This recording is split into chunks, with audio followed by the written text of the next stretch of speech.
ازيكم عاملين ايه؟ يا رب تكونوا بخير. اللهم صل وسلم وبارك عليك يا سيدي يا رسول الله. عاملين ايه؟ بجد وحشتوني جدا جدا جدا جدا. انا عارفه ان انا غبت كتير عليكم، بس عايزه اقول لكم كل سنه وانتم طيبين بمناسبه رمضان. يا رب يجعله رمضان كريم علينا وعليكم وعلى امه محمد اجمعين. هي جت متاخر كتير قوي قوي قوي، انا عارفه، بس انا اعذروني بجد، كان عندي ظروف خارجه عن ارادتي وفوق طاقتي، ما كنتش متحمله خالص. او ليا يعني نفس خالص ان انا ولا منتج ولا اصور ولا اعمل اي حاجه. بس انا رجعت لكم تاني، بس عايزاكم بجد تحفزوني ان انا استمر، ومفيش حاجه بجد تعطلني او توقفني عن التصوير. بجد وحشتوني جدا جدا. ربنا يخليكم ليا ويجعلكم دايما نعمه في حياتي. يا اغلى واحلى متابعين على قلبي. النهارده معانا روتين قوي جدا جدا جدا، زي ما بيقولوا كده روتين فاخر من الاخر. روتين بعد الفطار وروتين قبل الفطار، يعني عملت لكم ايه، روتينين مع بعض كده. يا رب الروتين يعجبكم، ولو عجبكم تخلصوا عليا باللايك والاشتراك وتفعيل زر الجرس يوصلك اشعار مني بكل جديد. وعايزه بقى كومنت حلو جدا جدا يحفزني ان انا استمر. يلا بينا نشوف هنعمله مع بعض ايه. يلا بينا بقى نبداوا روتيننا. الروتين ده زي ما قلت لكم روتين بعد الفطار. يعني فطرت انا والاولاد وزوجي، وايه لقيت الدنيا بقى مكركبه بره. ان احنا بصوا اقول لكم على حاجه. انا عندي المكان ده يا جماعه بحب دايما ان انا اصلي فيه كل اوقاتي، وبنقرا فيه القران وبنقرا الاذكار وكل حاجه بعمله في المكان ده. فطبعا دايما بيبقى يعني مكركب كده ومش متظبط. فقلت بعمل معاكم كده روتين ان انا اقدر ارجع بيه معاكم، علشان حتى بس يعني اوقف القناه تاني على رجليها بعد الفتره الطويله دي اللي انا طبعا ما كنتش بصور فيها خالص. بصوا انا الاول عدلت الكنبه، نفضتها كويس جدا عشان لو الولاد بياكلوا حاجه او كده، ومسحت ترابيزه الانتريه. بس بصوا المفرش ده مدوخني. لازم دي تبقى في النص. المفرش ده يا جماعه انا جايباه من السنه اللي فاتت، كان عامل 40 جنيه، بتاعه المناديل كانت عامله 20 جنيه. انا ما جبتش حاجه خالص السنه دي غير تقريبا حاجتين او ثلاثه. يعني كل السنين اللي فاتت الحاجه موجوده عندي. دلوقتي بقى انفض الفوتيه. طبعا ابني الصغير اكل شيبسي مبهدل لي الدنيا، فالشيبسي جوه الكرسي. مش عارفه بياكل الكرسي من جوه. احتمال الكرسي بيقول له انا جعان، فبيقول له طب خد حته شيبسي. خلاص كده خلصت، نفضت الانتريه وخليت الدنيا زي الفل. بصوا يا جماعه بقى المنشر الداخلي ده بجد اختراع حلو جدا جدا جدا. انا ما عنديش بلكونه، فجايبه المنشر الداخلي. حتى لو جو حلو بنشر جوه. قولوا لي ليه بقى؟ اطلع بقى الاقي ايه، الاقي تراب، الاقي سجاير، الاقي اكل. والله العظيم مره طلعت لقيت اكل اصلا على الغسيل. انا مش عارفه بياكلوا وبيرموا الاكل من البلكونات. فطبعا دي كارثه. فدايما بحس ان انا غسيلي بيبقى نضيف لما بنشره على الداخلي، بس الحاجات الطويله بضطر ان انا انشرها في البلكونه وبحط عليها مشمع. خلاص خلصت الغسيل كله وشيلته وقفلت كمان المنشر الداخلي. دلوقتي بقى اجيب المكنسه بالكهرباء وهكنس بقى. بجد يا جماعه بتريح كتير جدا، ومش بتخلي بقى ولا في عفره ولا في تراب ولا اي حاجه. اكنسي بقى براحتك بقى ايه، ودلعي دنيتك بقى. بصوا يعني تحسي ان الدنيا كلها تراب ووساخه اول ما تكنسي بالمكنسه المقربه. بجد بتخلي السجاده بتلمع وما فيهاش حتى فسفوس التراب. حلوه وبتسهل علينا بجد والله. دلوقتي بقى السجاده اللي الشعر دي او الشاج، انا ولادي بيلعبوا كوره، في الريسبشن عادي. معرفش كاننا في ملعب كوره. فدايما بيخلوها تروح بعيد، فاضطر اشيل الكراسي واعدلها واحط الكراسي. بصوا الحاجه دي الوحيده اللي جبتها السنه دي اهي جديده، اللي هو بصوا الخشب. اقول لكم ايه، والله العظيم ثلاثه لو عملته بدرسي هيتكسر. الحاجه يا جماعه بقت الخامه زي الزفت، والحاجه غاليه. ده كنت جايباه ب25 جنيه. فوانيس اللي ورا دي من السنه اللي فاتت، الفانوس كان عامل 12 ونص، طبعا مفيش الكلام ده. الفرع ده يا جماعه تحفه تحفه تحفه، بقاله تقريبا عندي سنتين. كنت جايباه في فرنج 120 جنيه. بصوا الكوشن دي اللي هي بتاعت برضو فلانيس بتاعت رمضان، برضو جايباها بقى من 3 سنين كانت ب20. والفانوس ده يا جماعه السنه اللي فاتت او اللي قبليها تقريبا كان عامل 40 جنيه، مش غالي. وبرضو الكسوة دي بتاعت الكوشن دي برضو كانت ب20 جنيه. والطبلة دي تقريبا كانت ب20 تقريبا برضو السنة اللي فاتت. يعني انا ما جبتش حاجة خالص السنة دي غير الفرع ده. الفرع ده عامل 40 جنيه. بصوا يا جماعة 2 4 6 8، في 8 مثلا اللي هم عاملين زي الكعبة كده بس، وبينور عامل 40 جنيه. ده بقاله عندي 3 سنين، بس طبعا كان ارخص بكتير، تقريبا كان فرنج 15 جنيه او حاجة. دلوقتي بقى انا قفلت النور، بصوا الاضاءة بجد روعة. انا بقى بحب اصلي والاضاءة دي ورا مني، بحس براحة نفسية جميلة جدا جدا جدا. بصوا بقى ده بجد بجد دلع اخر دلع. لونه حلو يا جماعة، في كذا لون مع بعضه تحفة جميل جدا. بحب دايما انا والاولاد نطفوا النور بقى ونشغلوا الاضاءه دي ونصلي عليها صلاه التراويح. دلوقتي بقى بصي، علي المكنسه المكهرباء على اعلى سرعه عندك، وكنصي بيها اللي هي الشاك دي، لانها بجد بتبقى مليانه تراب. التراب بيبقى يعني جوه اعماق السجاده. دلوقتي بقى كان عندي دوره غسيل فاتح، هطلعها وهنشرها معاكم. وطبعا هحط غسيل تاني وتالت ورابع. يا جماعة احنا بصراحة يعني الغسيل ده مشكلة، يعني الله يعيننا بجد جميعا. تحسي انه الغسيل بيتكاثر، والله بيتكاثر. طب بصوا امان عليكم، انا دلوقتي شلت غسيل من على المنشر الداخلي، طبقته وهرتبه. وده البلكونه، بصوا ده المنشر بتاع البلكونه برضو مليان غسيل اهو زي ما انتوا شايفين، بصوا مليان غسيل. هشيله بقى معاكم وهنشر التاني، وبرضه هحط دورة تانية في الغسيل. بجد يعني الله يعيننا، والله بجد الله يعيننا. يعني كل مثلا ما تملي الغسالة وتغسلي الغسيل، تلاقي الغسالة بتتملى تاني، فانت عايزة تغسلي الصبح وبالليل، يعني بمعدل مرتين في اليوم، علشان ايه الغسيل ما يبقاش متراكم عليكي ويبقى كتير. او مثلا لو انت هتشيلي فرش البيت، نصيحة مني بجد والله، وقتي تحطيه في الغسالة وتغسليه وتنشريه. او زي ما انتوا شايفين كده انا بشيل غسيل وهنشر التاني، وبرضه هحط دورة تانية. الدورة التانية طبعا البلكونة بيبقى فيها غسيل، فهضطر ان انا احطها في المنشر الداخلي. بس زي ما انا بقول لكم بجد بامانة، المنشر الداخلي حلو في ايه بقى، ان انت بتحطي الغسيل وبتشيليه بتحسي ان هو نضيف. وطبعا هتقولوا لي طبعا الغسيل بينشف ازاي، ده جوه الشقة. لا انا عندي شباك بيبقى في وش المنشر الداخلي، فداخله هوا، فكده كده بينشف حتى لو قعد يوم او اتنين. بس احسن من بره بصراحة، يعني بجد بجد احسن من بره بكتير. دلوقتي بقى هنشر معاكم اللي هي دورة الغسيل اللي هي الفاتحة دي.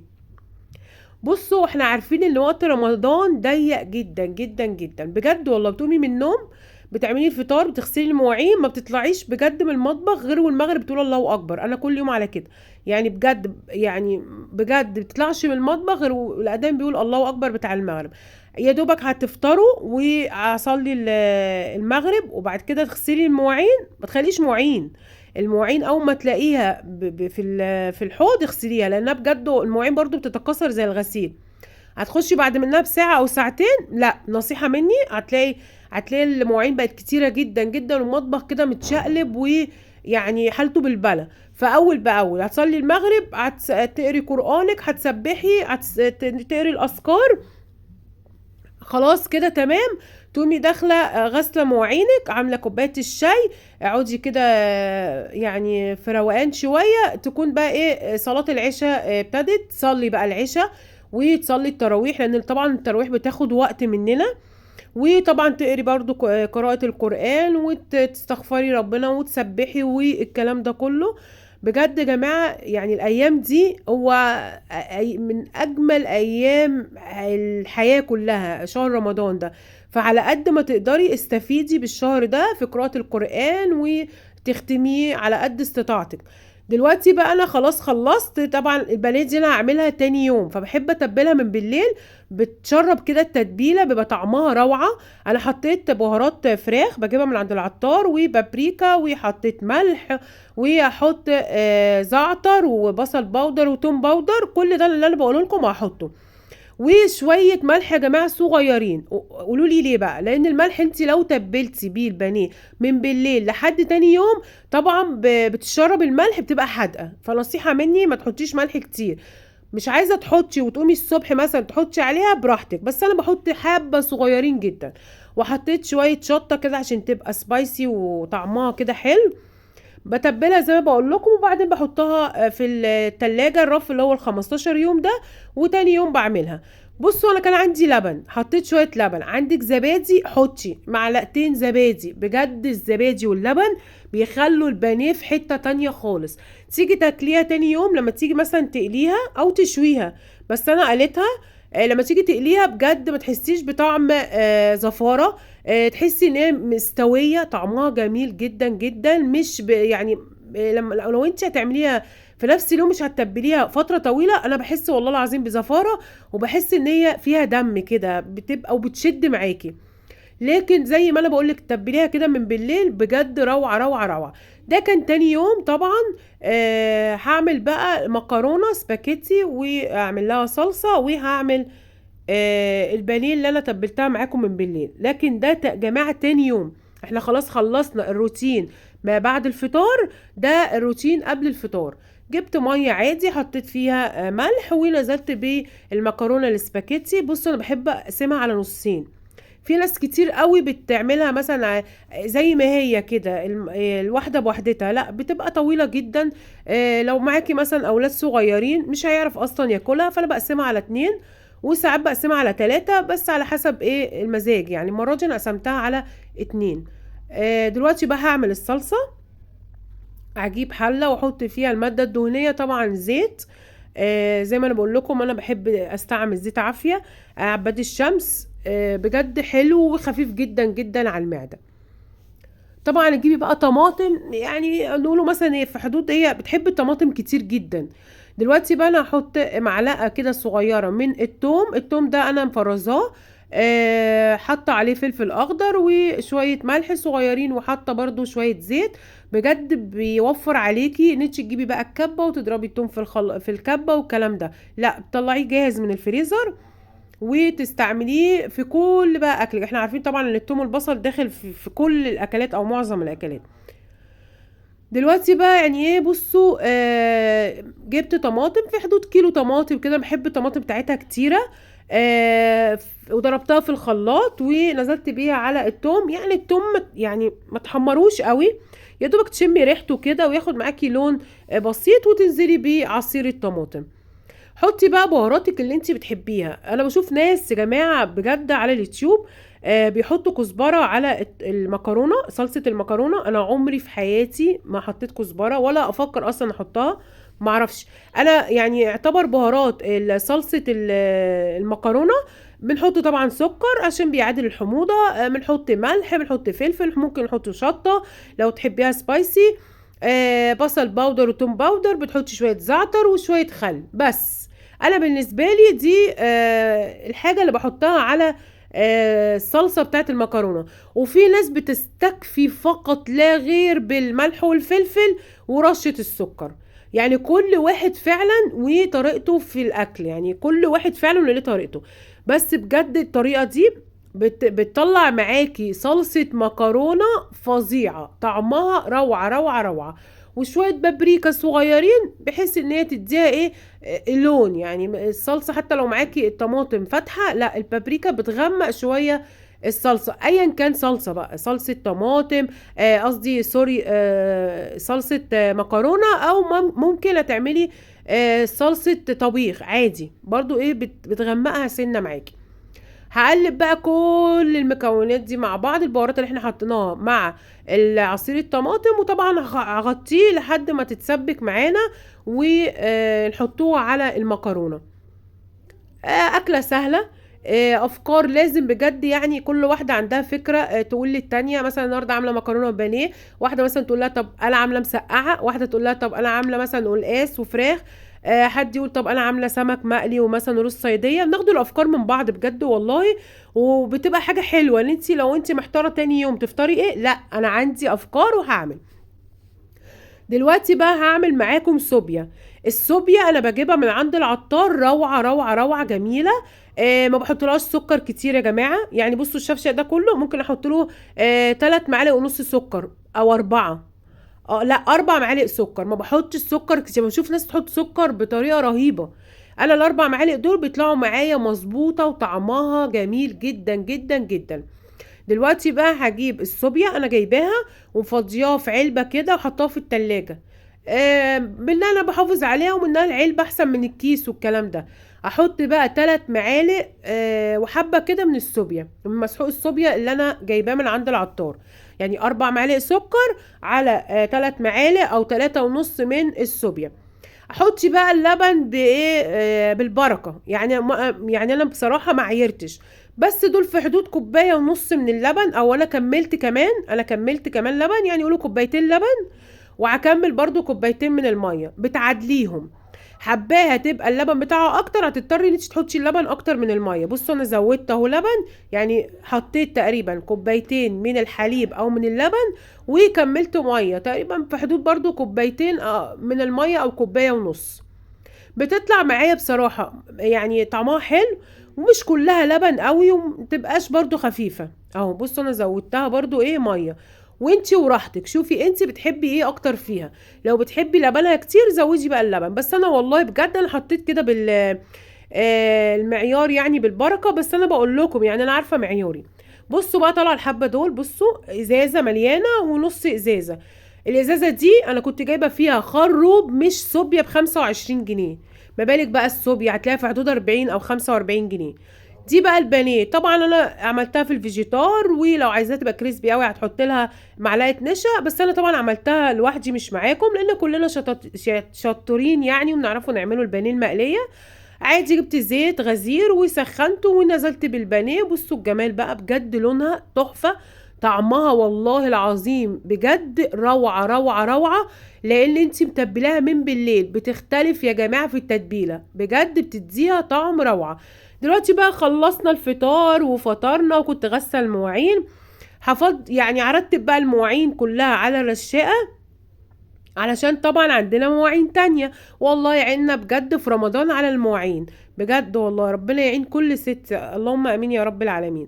دلوقتي بقى هفضي كل ده، وفي مواعين طبعا كتير هغسلها، وهروق بقى معاكم المطبخ كده واخليه ايه فله شمعة منورة. هجيب بقى كده الكوبايات الاول انزل منها الشاي. طبعا دي الكوبايات اللي احنا شربنا الشاي بعد الفطار. خلاص شربت الشاي، عدلت دماغي شوية روقت مزاجي بكوبايه الشاي، ودخلت بقى ايه اغسل المواعين زي ما انتم شايفين كده. طبعا انا مش هجيب معاكم غسيل المواعين، لان ده بجد هري على الفاضي. يعني انا بصراحه مش من هوايات ان انا اطلع اعمل يعني مده 15 دقيقه وانا بغسل المواعين. طب ليه؟ طب هي المواعين فيها ايه؟ ما فيهاش يعني اعجاز، لا ما فيهاش اعجاز. ميه وصابونه وليفه وخلاص، وبتغسلي وبتشطفي بتحطيهم مكان مثلا ما انتي بتصفي فيهم. انا بصفي على الرخامه زي ما انتوا عارفين، لان انا طبعا عندي رخامه صغيره، والرشاقه ورا مني بحط فيها الحاجه. الرف الاولاني بحط الكوبايات، والرف التاني بحط الاطباق. طبعا لما بيبقى في مكان واسع بتقدري تحطي مثلا في مكان معين الرشاقه، بس انا معلقاها طبعا عشان ما عنديش مكان. فربنا يوسع علينا جميعا يا رب. زي ما انتوا شايفين خلاص كده هنغسل المواعين، شطبنا الفقرة الجميلة دي. بالليل بقى كان قبل السحور كده عايزين بقى ايه قطايف دي يا جماعة بالجبنة البيضة اللي قدامكم دي، كنت قليتها خلاص. ودي طبعا بالسكر والزبيب وجوز الهند. عايزة تحطي رشة قرفة حطي لو بتحبيها، برضه هتديها طعم ونكهة حلو جدا. بصوا بقى وانا بقليها طبعا والله بتحرق الزيت. بصوا جمالها بقى، بجد شكلها روعة روعة روعة، ولا طعمها حلو. انا بعملها كده احط لها سكر من جوه، مش بعمل لها شربات. لو انت مش عايزه تحط لها سكر من جوه مع الزبيب وجوز الهند، ممكن تعملي شربات خارجي وترشي عليها، بس يكون هو بارد وهي سخنه زي الكنافه كده. بصوا بقى خلاص شطبت الدنيا وغسلت المواعين، وكل حاجه دعكتها وكل حاجه غسلتها، وغسلت البوتاجاز ونشفته وخليته زي الفل. دي بصي غسله كده على الوش، يعني زي ما بيقولوا مش الغسله العميقه بتاعتنا اللي دايما بنعملوها كل اسبوع كده، دي بس كده من على الوش، عشان احنا طبعا الحمد لله كل يوم بنعمله اكل، وكل يوم البوتاجاز بيتوسخ، فكده على الماشي. وخلصت المواعين كلها، والرخامه عندي رايقه وده كان روتيننا. يا رب يكون الروتين عجبكم. لو عجبكم ما تبخلوش عليا باللايك والاشتراك في القناه وتفعيل زر الجرس، وباذن الله اشوفكم فيديو جديد وروتين جديد. بس قبل ما نقول سلام ما تنسليش بالله عليكم في كومنت حلو علشان يحفزني ان انا اكمل واستمر، ومفيش حاجه باذن الله تعطلني ويديني طاقه ايجابيه. يا احلى واغلى متابعين على قلبي، باذن الله اشوفكم على خير في اقرب وقت ممكن، ومع السلامه.